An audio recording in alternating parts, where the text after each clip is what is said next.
सोचिए, आपके कमरे की दीवार पर एक कैलेंडर टंगा है। हर दिन एक डेट गुजरती है और उस डेट के साथ साथ मर जाता है आपका एक छोटा सा सपना। क्यों? क्योंकि हम सब एक ऐसी डिजीज से लड़ रहे हैं जो न खून में दिखती है न एक्सरे में, लेकिन अंदर ही अंदर हमारी पूरी जिंदगी खा जाती है। उसका नाम है प्रोक्रेस्टिनेशन। ये वही साइलेंट किलर है जो आपके टैलेंट को दफन कर देता है, आपके गोल्स को रोक देता है और आपकी पोटेंशियल को हमेशा हमेशा के लिए बंद कर देता है। नेपोलियन हिल ने एक बार कहा था, procrastination is the bad habit of putting off until the day after tomorrow what should have been done the day before yesterday. आज हम इसी दुश्मन को पहचानेंगे और उसे हराने का तरीका सीखेंगे। चैप्टर 1, प्रोक्रेस्टिनेशन कैसे काम करता है, the psychology of delay. Procrastination को समझने के लिए हमें अपने माइंड की सबसे गहरी परतों में उतरना पड़ेगा, क्योंकि यह सिर्फ आलस या काम न करने का मन नहीं है, बल्कि एक पूरा साइकोलॉजिकल मैकेनिज्म है, एक इनविजिबल प्रोग्राम जो धीरे धीरे हमारी जिंदगी पर कंट्रोल जमा लेता है। सबसे पहले आता है कंफर्ट जोन ट्रैप। हमारा ब्रेन स्वभाव से ही कंफर्ट सीकिंग मशीन है। उसकी सबसे पहली प्रायोरिटी है एनर्जी बचाना, एफर्ट कम करना और किसी भी तरह की डिस्कम्फर्ट वाली एक्टिविटी से दूरी बनाकर रखना। यही कारण है कि जब हम किसी इंपॉर्टेंट या थोड़े मुश्किल काम के करीब पहुंचते हैं तो हमारा ब्रेन तुरंत आराम वाले ऑल्टरनेटिव्स ढूंढता है। वो हमें छोटे छोटे एक्सक्यूजेस देता है, जैसे 5 मिनट बाद शुरू करूंगा, अभी मूड नहीं है, थोड़ी देर में कर लूंगा, या कल कर लूंगा, आज वैसे भी थक गया हूं। ये एक्सक्यूजेस दिखने में बहुत हार्मलेस लगते हैं, बेहद छोटे, बेहद सिंपल, लेकिन असल में यही छोटे एक्सक्यूजेस एक बड़े जाल का हिस्सा होते हैं। एग्जाम्पल के तौर पर सोचिए, आप अपने कमरे में एक स्टडी टेबल के सामने बैठे हैं। आपको बस 10 मिनट पढ़ना है, कुछ ऐसा जो आपकी ग्रोथ के लिए जरूरी है।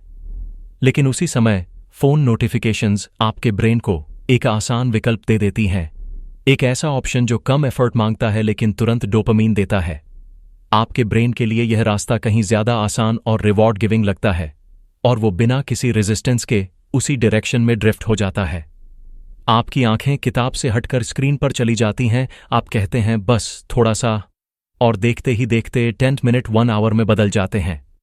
यही कंफर्ट जोन का ट्रैप है। ये आपको कभी डिस्कम्फर्ट से बाहर निकलने नहीं देता और आपको लगता रहता है कि आप कंट्रोल में हैं, जबकि असल में कंट्रोल लंबे समय से आपके हाथ से निकल चुका होता है। इसके बाद आता है डिसीजन फटीग, जो प्रोक्रेस्टिनेशन का एक छुपा हुआ लेकिन बेहद शक्तिशाली कंट्रीब्यूटर है। रिसर्च बताती है कि हमारा ब्रेन एक दिन में लगभग 35,000 डिसीजंस लेता है। हाँ, 35,000, वो भी बिना हमें एहसास हुए। सुबह क्या पहनना है, क्या खाना है, किस मैसेज को रिप्लाई देना है, फोन उठाना है या इग्नोर करना है, काम शुरू करना है या पॉज लेना है। ये सब छोटे डिसीजंस पूरे दिन हमारे ब्रेन की मेंटल एनर्जी को ड्रेन करते रहते हैं। और जब ब्रेन थक जाता है, जब उसकी कॉग्निटिव एनर्जी खत्म होने लगती है, तो वह ऑटोमेटिकली आसान रास्ता चुनना शुरू कर देता है, डीले का रास्ता। क्योंकि ब्रेन का लॉजिक सिंपल है, इस काम में एफर्ट लगेगा, अभी मेरे पास एनर्जी नहीं है, चलो इसे बाद में कर लेते हैं। यह बाद वाला डिसीजन बहुत नेचुरल लगता है, लेकिन यही लेटर धीरे धीरे आपका नया हैबिट बन जाता है। दिन के अंत में आपके पास करने को इतने काम रह जाते हैं कि आप ओवरवेल्म्ड महसूस करते हैं और फिर आप हर काम को टालकर खुद को गिल्ट की हालत में ढकेल देते हैं। और जब गिल्ट बढ़ता है तो एनर्जी और घट जाती है, और जब एनर्जी घटती है तो प्रोक्रेस्टिनेशन और बढ़ जाता है। यह एक सेल्फ फीडिंग लूप है, एक बंद चक्र जिसमें फंसकर इंसान सालों बर्बाद कर देता है। अब आते हैं प्रोक्रेस्टिनेशन के सबसे गहरे साइकोलॉजिकल रूट पर, पेन वर्स प्लेजर प्रिंसिपल, यानी कि हमारा ब्रेन हर काम को 2 पर्सपेक्टिव्स में इवैल्यूएट करता है, क्या इसमें पेन है या प्लेजर। हमारा ब्रेन हमेशा प्लेजर की तरफ भागता है और पेन से बचता है। समस्या यह है कि जब कोई काम थोड़ा मुश्किल होता है, थोड़ा लंबा होता है, थोड़ा एफर्ट मांगता है या उसकी डेडलाइन दूर होती है, तो ब्रेन उस टास्क को पेनफुल टैग दे देता है। चाहे वो पढ़ाई हो, जिम जाना हो, किसी जरूरी प्रोजेक्ट का शुरुआती ड्राफ्ट बनाना हो या कोई नए स्किल की प्रैक्टिस करना हो, ब्रेन उसे पेन कैटेगरी में डालकर उससे एस्केप रूट्स ढूंढना शुरू कर देता है। इसी कारण जब आप किसी इंपॉर्टेंट काम को शुरू करने की सोचते हैं, तभी अचानक आपको कमरा साफ करने का मन करने लगता है। अचानक आप फोन चेकिंग में बिजी हो जाते हैं। अचानक आपको याद आता है कि आज तो किसी को कॉल करना था, या अचानक आपको हंगर महसूस होने लगता है। ये सब डिस्ट्रैक्शंस असल में माइंड की पेन अवॉइडेंस टैक्टिक्स होती हैं। आपका ब्रेन डिस्कम्फर्ट से भागता है और आपको लगता है कि मन नहीं है, जबकि असल में आपका ब्रेन पेन से बच रहा होता है। और जब आप काम टालते हैं तो आपको टेम्परेरी रिलीफ मिलता है, एक छोटी सी आराम की ब्रेथ, और आपका ब्रेन इसे प्लेजर समझ लेता है। इससे होता यह है कि आपका ब्रेन प्रोक्रास्टिनेशन को रिवॉर्ड से एसोसिएट करने लगता है। इस छोटे रिवॉर्ड से आपका न्यूरल सर्किट स्ट्रेंथन हो जाता है और अगली बार भी ब्रेन वही पाथ चुनता है, डिले, डिले और सिर्फ डिले। लेकिन कहानी यहीं खत्म नहीं होती। इस पेन अवॉइडेंस के बाद आता है गिल्ट, और गिल्ट एक ऐसा साइकोलॉजिकल क्लाउड है जो इंसान को भीतर से हॉलो कर देता है। आप काम टालते हैं, आपको लगेगा चलो अभी आराम किया, बाद में कर लूंगा। लेकिन बाद में जब रात होती है, जब आप खुद से अकेले होते हैं, तब वही गिल्ट आपको अंदर से काटता है, आपको दुख देता है। आपको दुख भी नहीं, बल्कि आपको अपनी सेल्फ वर्थ पर डाउट करवाता है। और ये गिल्ट फिर एक और प्रोक्रेस्टिनेशन का कारण बनता है, क्योंकि गिल्ट आपको मेंटली वीक बनाता है। और जब आप मेंटली वीक होते हैं तो आपका ब्रेन काम शुरू करने से और डरता है। यह एक कंटिन्यूअस डाउनवर्ड स्पाइरल है। पेन से बचा, डिले किया, गिल्ट आया, एनर्जी कम हुई, फिर से काम टला, और यह साइकिल महीनों सालों तक चलता रहता है। कई लोग एक ही गोल सालों तक अचीव नहीं कर पाते, एक ही ड्रीम को अधूरा छोड़ देते हैं, सिर्फ इसलिए क्योंकि उनका ब्रेन उनसे हर बार उस अनकंफर्टेबल मोमेंट में हार जाता है। प्रोक्रेस्टिनेशन असल में आपके अंदर का एक साइकोलॉजिकल रेजिस्टेंस है, एक अदृश्य ताकत जो आपको उस वर्जन तक पहुंचने ही नहीं देती जिसे सोचकर आप एक्साइटेड होते हैं। यह रेजिस्टेंस इतनी खतरनाक है कि यह धीरे धीरे आपके एक्शंस नहीं, आपकी आइडेंटिटी तक बदल देता है। पहले आप कहते हैं मैं आज नहीं कर पाया, फिर आप कहते हैं मैं शायद कर लूंगा, और अंत में आप कहने लगते हैं शायद मैं ऐसा इंसान ही नहीं हूं। प्रोक्रेस्टिनेशन को लोग अक्सर एक छोटी आदत समझते हैं, लेकिन यह छोटी आदत नहीं, यह एक पूरी लाइफस्टाइल पैटर्न है, एक मेंटल मेज है जिसमें जितना ज्यादा आप चलते जाते हैं उतना ज्यादा आप रास्ता भूलते जाते हैं। आपका ब्रेन आपको कंफर्ट देता रहता है, लेकिन वही कंफर्ट आपकी ग्रोथ मारता रहता है। यह एक स्लो पॉइजन की तरह है, आपको पता भी नहीं चलता कि कितने साल कब निकल जाते हैं। सच्चाई यह है कि प्रोक्रेस्टिनेशन का पूरा सिस्टम साइकोलॉजी पर आधारित है। कंफर्ट जोन, डिसीजन फैटीग और पेन अवॉइडेंस मैकेनिज्म, ये तीनों मिलकर आपके अंदर एक ऐसी आदत बनाते हैं जो सुनने में सिंपल लगती है, लेकिन आपकी ड्रीम्स, डिसिप्लिन, कॉन्फिडेंस और आइडेंटिटी तक को खा जाती है। लोग कहते हैं मुझे आलस आ गया, लेकिन अक्सर यह आलस नहीं होता, यह ब्रेन का सर्वाइवल मैकेनिज्म होता है। ब्रेन एफर्ट नहीं चाहता, वह चैलेंज नहीं चाहता। और अगर आप अपने माइंड को ट्रेन नहीं करते तो आपका ब्रेन आपको आपकी पूरी लाइफ के डिसीजंस लेने से रोक देगा। आप सोचेंगे आप कंट्रोल में हैं, जबकि कंट्रोल सालों पहले आपने ही अपने ब्रेन को दे दिया था। प्रोक्रेस्टिनेशन अंदर से बिल्कुल वैसा ही है जैसे कोई इंसान एक धीमी आग पर पकता जा रहा हो।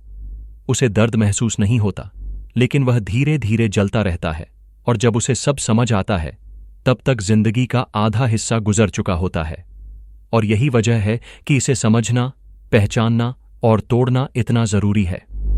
चैप्टर 2, प्रोक्रेस्टिनेशन आपकी जिंदगी को कैसे बर्बाद करता है। प्रोक्रेस्टिनेशन सिर्फ एक छोटी सी आदत नहीं है, यह आपकी पूरी जिंदगी को ऐसे खा जाता है जैसे कोई इनविजिबल टर्माइट जो बाहर से दिखाई नहीं देती, लेकिन भीतर से आपकी नींव को खोखला करती जाती है। सबसे पहले बात करते हैं लॉस्ट अपॉर्चुनिटीज की, क्योंकि यही वो जगह है जहां प्रोक्रेस्टिनेशन सबसे ज्यादा खामोशी से हमला करता है। जब भी आप किसी इंपॉर्टेंट टास्क को डिले करते हैं, आप सिर्फ टाइम नहीं खोते, आप वो अपॉर्चुनिटीज खोते हैं जो शायद आपकी जिंदगी बदल सकती थीं। एक मिस्ड जॉब इंटरव्यू सिर्फ एक इंटरव्यू नहीं था, वो आपके करियर का टर्निंग पॉइंट हो सकता था। एक देर से भेजा गया एप्लीकेशन सिर्फ एक फॉर्म नहीं था, वो आपकी जिंदगी का नया दरवाजा खोल सकता था।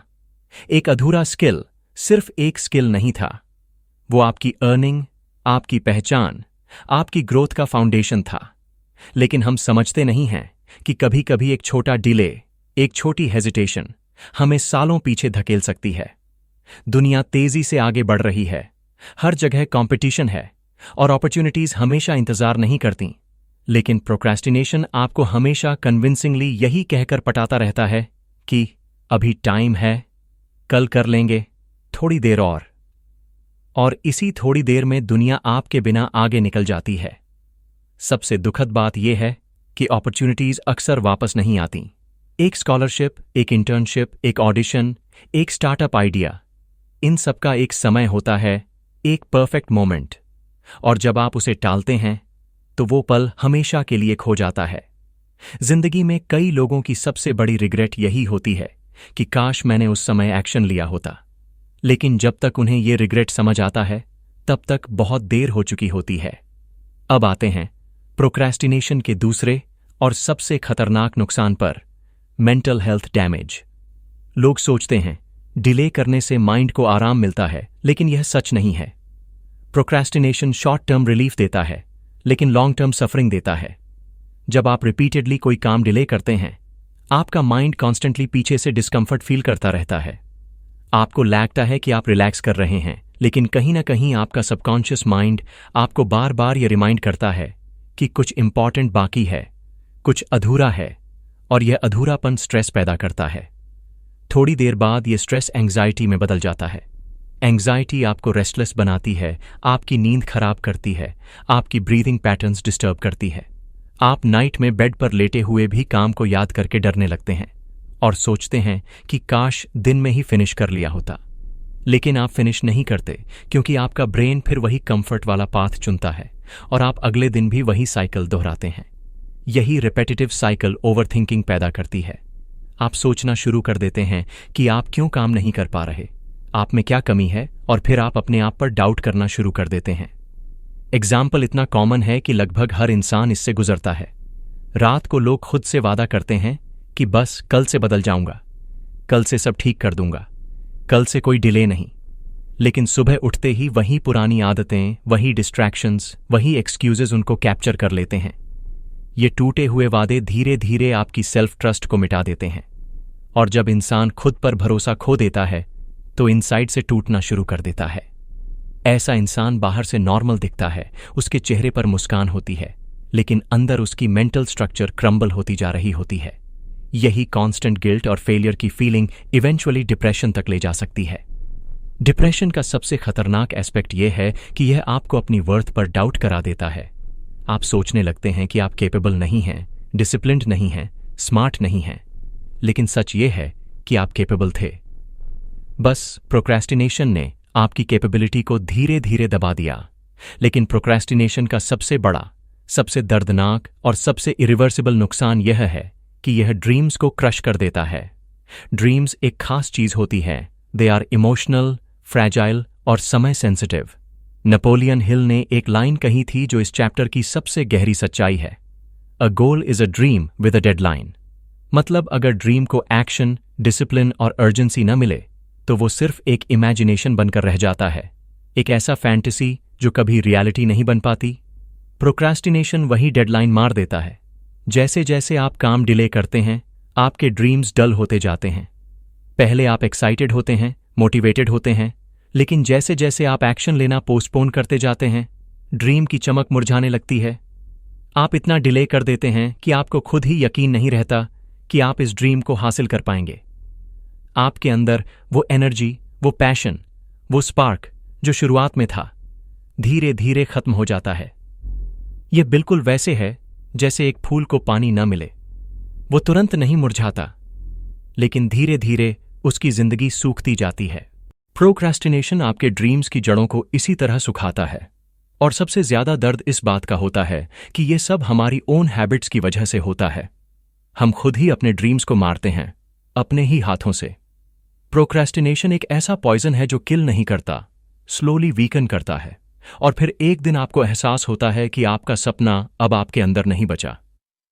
सबसे ज्यादा दर्दनाक चीज रिग्रेट है। वो रिग्रेट जो कई साल बाद इंसान महसूस करता है कि मैं कर सकता था, लेकिन मैंने किया नहीं। आप टैलेंट रखते थे, स्किल्स रखते थे, कैपेबिलिटी रखते थे, लेकिन प्रोक्रेस्टिनेशन ने आपके अंदर का फायर बुझा दिया। प्रोक्रेस्टिनेशन की सबसे बड़ा ट्रेजेडी यह है कि यह आपकी जिंदगी को एक साइलेंट स्लो मोशन में डिस्ट्रॉय करता है। कोई लाउड डिस्ट्रक्शन नहीं होता, न कोई एक्सीडेंट, न कोई सडन फेलियर, बस हर दिन थोड़ा सा लॉस होता है। एक मिस्ड मॉर्निंग रूटीन, एक टला हुआ टास्क, एक इनकम्प्लीट प्रोजेक्ट, एक इग्नोर्ड रिस्पॉन्सिबिलिटी। हर दिन एक छोटा सा हिस्सा टूटता है और इंसान को यह डैमेज तब समझ आता है जब बहुत देर हो चुकी होती है, जब अपॉर्चुनिटीज निकल चुकी होती हैं, जब कॉन्फिडेंस शैटर्ड हो चुका होता है, जब मेंटल हेल्थ डिस्टर्ब हो चुकी होती है, जब ड्रीम्स फेड हो चुके होते हैं।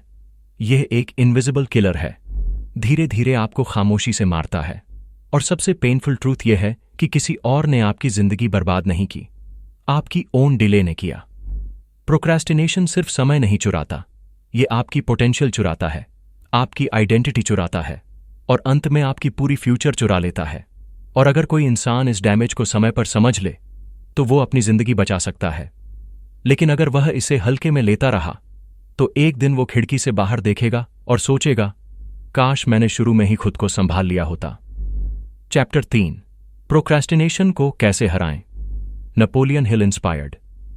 प्रोक्रेस्टिनेशन को हराना किसी एक दिन का काम नहीं है, यह एक युद्ध है, एक इनर बैटल जो रोज लड़ी जाती है। और इस लड़ाई में सबसे पहला और सबसे महत्वपूर्ण हथियार है नेपोलियन हिल का कॉन्सेप्ट, डेफिनेट पर्पस, यानी एक ऐसा क्लियर और स्ट्रॉन्ग WHY जो आपके अंदर आग लगा दे, जो आपकी लेजीनेस को चीर दे, जो आपके एक्सक्यूजेस को जला दे, जो आपको दिन के सबसे कठिन पलों में भी उठने पर मजबूर कर दे। नेपोलियन हिल कहते हैं कि जब तक आपका WHY कमजोर है, आपका माइंड कभी भी काम के लिए तैयार नहीं होगा, क्योंकि हमारा ब्रेन हमेशा शॉर्टकट्स, कंफर्ट और एफर्टलेस पाथ्स को चुनता है। लेकिन जब आपके पास एक ऐसा पर्पस होता है जो आपकी सोल को थामे रखता है, तब माइंड के लिए एस्केप करना मुश्किल हो जाता है। इसलिए सबसे पहले आपको अपने जीवन का सबसे बड़ा WHY ढूंढना होगा। वो वजह जो आपको ऑर्डिनरी होने नहीं देती, वो वजह जो आपको अंदर से शेक करती है, वो वजह जिसके लिए आप रेजिस्टेंस को भी चुनौती दे सकें। यह WHY कोई डीप फिलोसॉफिकल स्टेटमेंट नहीं होना चाहिए, यह कुछ भी हो सकता है। शायद आपकी फैमिली, शायद आपका फ्यूचर, शायद फाइनेंशियल फ्रीडम, शायद सेल्फ रिस्पेक्ट, शायद वो ड्रीम लाइफ जिसके बारे में आप रात में सोते वक्त इमेजिनेशन करते हैं। जब यह WHY क्लियर हो जाता है तो आपका ब्रेन डिस्ट्रैक्शंस की ओर भागने से पहले ही रुक जाता है। टिप सिंपल है, अपना बिगेस्ट WHY एक पेपर पर लिखें, उसे दीवार पर चिपकाएं, उसे दिन में कम से कम 3 बार पढ़ें। माइंड रेपिटेशन से सीखता है, जितनी बार आप WHY पढ़ेंगे उतनी बार आपका सबकॉन्शियस उसे प्रायोरिटी बनाएगा। बार बार अपने माइंड को याद दिलाइए कि यह काम क्यों जरूरी है, क्यों आज ही इसे करना है और क्यों डिले अब आपकी पर्सनैलिटी के लिए ऑप्शन नहीं है। जब WHY स्ट्रांग होता है तो हाउ अपने आप बन जाता है। लेकिन सिर्फ WHY काफी नहीं होता। WHY आपको डायरेक्शन देता है, पर शुरुआत करने का करेज एक अलग मैकेनिज्म से आता है, और यही मैकेनिज्म है the 2 minute action rule. Procrastination की सबसे मजबूत कड़ी सिर्फ शुरुआत करना है। Once you start, everything flows. लेकिन शुरुआत करने से पहले माइंड आपको हर तरह का एक्सक्यूज देगा। यह रूल कहता है कि अगर कोई काम सिर्फ 2 मिनट में शुरू हो सकता है तो उसे तुरंत शुरू कर दो, बिना सोचे, बिना प्लानिंग, बिना हेजिटेशन, क्योंकि आपका ब्रेन एक्शन से नहीं, एक्शन के एंटिसिपेशन से डरता है। When you begin, fear melts. Example, सिर्फ यही नहीं कि बुक खोलना, एक्चुअली बुक खोलना आपके ब्रेन को एक माइक्रोस्कोपिक सिग्नल देता है कि हम शुरू कर चुके हैं। लैपटॉप ऑन करना आपको वर्क मोड में शिफ्ट कर देता है। रनिंग शूज पहनना बॉडी को मोशन के लिए तैयार कर देता है। ये छोटे छोटे स्टेप्स बहुत इनसिग्निफिकेंट लगते हैं, लेकिन ये ही उन मेंटल बैरियर्स को तोड़ते हैं जो आपको काम शुरू करने नहीं देते। ये ऐसा है जैसे एक भारी पत्थर को ढलान पर थोड़ा सा धक्का देना। पहला धक्का डिफिकल्ट होता है, लेकिन उसके बाद मोमेंटम अपने आप बनता है और पत्थर खुद रोलिंग शुरू कर देता है। अगर आप सिर्फ 2 मिनट के एक्शन से अपनी मेंटल रेजिस्टेंस तोड़ लेते हैं तो 10 मिनट काम करना आसान लगता है। 10 मिनट काम करने के बाद 30 मिनट भी मैनेजेबल लगते हैं, और यही स्मॉल बिगिनिंग आपके पूरे दिन की प्रोडक्टिविटी सेट कर देती है। यह 2 मिनट का नियम प्रोक्रेस्टिनेशन के खिलाफ साइकोलॉजिकल ब्रेक थ्रू जैसा है, छोटा, सिंपल, लेकिन अत्यंत पावरफुल। अब बात करते हैं टाइम ब्लॉकिंग की, एक ऐसा तरीका जो आपकी लाइफ को क्लटर से निकालकर क्लैरिटी में बदल सकता है। बहुत लोग 24 घंटे प्लान करने की कोशिश करते हैं, लेकिन यह प्रैक्टिकली पॉसिबल नहीं है। इससे बस ओवरवेल्म बढ़ता है और प्रोक्रास्टिनेशन और गहरा हो जाता है। असली कला यह है कि पूरे दिन को नहीं, बल्कि सिर्फ 3 से 4 इंपॉर्टेंट ब्लॉक्स को प्लान किया जाए। टाइम ब्लॉकिंग का उद्देश्य यह नहीं है कि आपका हर मिनट प्रोडक्टिव हो, बल्कि यह है कि आपके सबसे सक्षम घंटे, आपके सबसे पावरफुल आवर्स, बिना किसी डिस्ट्रैक्शन के प्रोटेक्ट हों। So choose your blocks. एक मॉर्निंग फोकस ब्लॉक, जहां आपका ब्रेन नेचुरली फ्रेश होता है। एक डीप वर्क ब्लॉक, जहां आप सबसे क्रिटिकल टास्क पर काम करें, वो टास्क जो आपके फ्यूचर को बिल्ड करेगा। और एक लर्निंग ब्लॉक, ताकि आप स्किल और नॉलेज में ग्रो करते रहें। इन ब्लॉक्स में फोन, सोशल मीडिया और सभी डिस्ट्रैक्शंस को हटाना आवश्यक है। यह सिर्फ डिसिप्लिन नहीं है, यह ब्रेन रीवायरिंग है। माइंड एक समय पर एक ही काम एफिशिएंटली करता है। साइंस इसे मोनोटास्किंग एफिशिएंसी कहती है। जब आप एक ब्लॉक में सिंगल फोकस रखते हैं, तो आपका ब्रेन पीक परफॉर्मेंस देता है। यही पीक परफॉर्मेंस आपका सेल्फ कॉन्फिडेंस बढ़ाती है, और जितना सेल्फ कॉन्फिडेंस बढ़ता है, उतना प्रोक्रास्टिनेशन कम होता जाता है। टाइम ब्लॉकिंग आपको डायरेक्शन देता है, स्ट्रक्चर देता है और एक सेंस ऑफ कंट्रोल देता है, जो प्रोक्रास्टिनेशन का सबसे बड़ा एनिमी है। इसके बाद आता है एक साइकोलॉजिकल स्ट्रैटेजी, अकाउंटेबिलिटी मेथड। मानव मन बड़ा इंटरेस्टिंग है। हम खुद से झूठ बोल लेते हैं, खुद को हराने देते हैं, खुद को कन्विंस कर लेते हैं कि आज नहीं, कल। लेकिन दूसरों से कमिटमेंट करने पर वही माइंड पीछे हटने लगता है।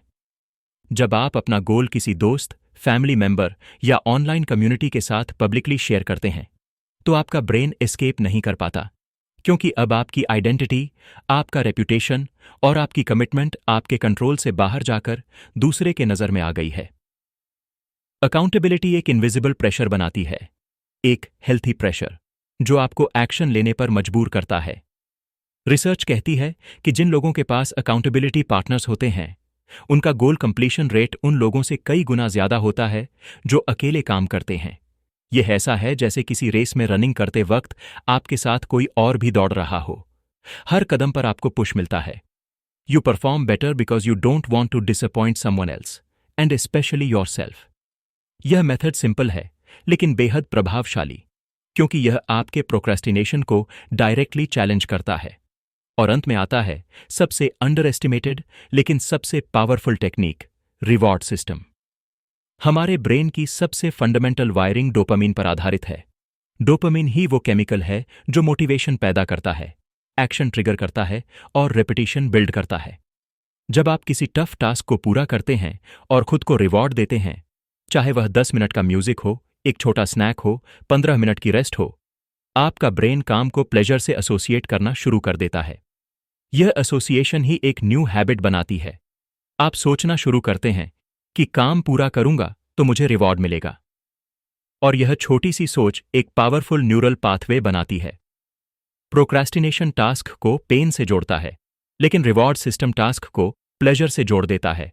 और यही शिफ्ट आपकी एंटायर बिहेवियर को बदल देता है।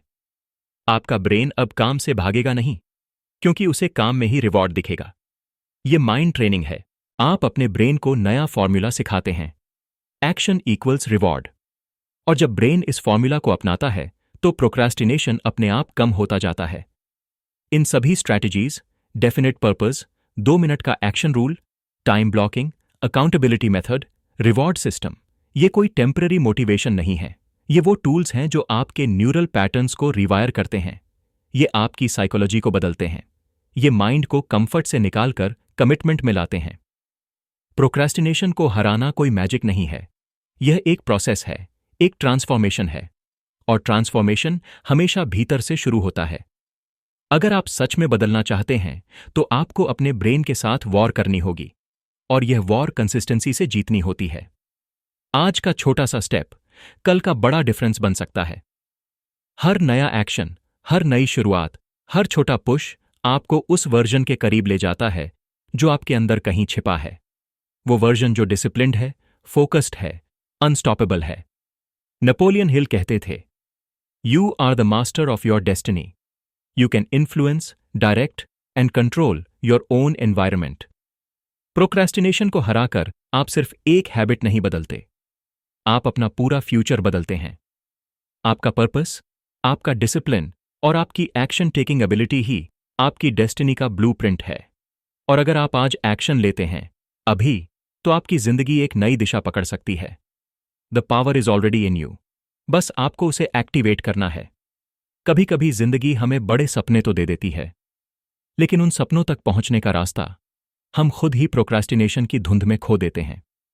सच ये है, कोई और आपकी किस्मत नहीं बदलने वाला, कोई और आपकी आदतें नहीं सुधारने वाला, और कोई और आपको आपके सपने पूरे करके नहीं देगा। ये लड़ाई पूरी तरह आपकी है, आपके माइंड के खिलाफ, आपकी पुरानी आदतों के खिलाफ, और उस कंफर्ट जोन के खिलाफ जो हर दिन आपको पीछे खींचने की कोशिश करता है। लेकिन याद रखिए, जैसे ही आप पहला छोटा कदम उठाते हैं, जैसे ही आप डिले को हराना शुरू करते हैं, आपका माइंड, आपकी लाइफ और आपके ड्रीम्स ऑल तीन बदलने लगते हैं। अगर आज आपने इस वीडियो से सिर्फ एक बात भी अपने दिल में उतारी है, तो एक काम कीजिए, अभी कोई भी छोटा टास्क शुरू कीजिए, एक छोटी एक्शन जो आपको आपके बिगर ड्रीम की तरफ ले जाए। यही आपका मोमेंट है, यही आपका टर्निंग पॉइंट है। और अगर आप चाहते हैं कि मैं ऐसे और लाइफ चेंजिंग टॉपिक्स पर वीडियो बनाऊं, तो वीडियो को लाइक करें, शेयर करें और चैनल को सब्सक्राइब करें, क्योंकि आपका एक छोटा सा सपोर्ट मुझे आपके लिए और भी पावरफुल कंटेंट बनाने की ताकत देता है। याद रखिए, योर ड्रीम्स डिजर्व एक्शन, और एक्शन स्टार्ट्स नाउ।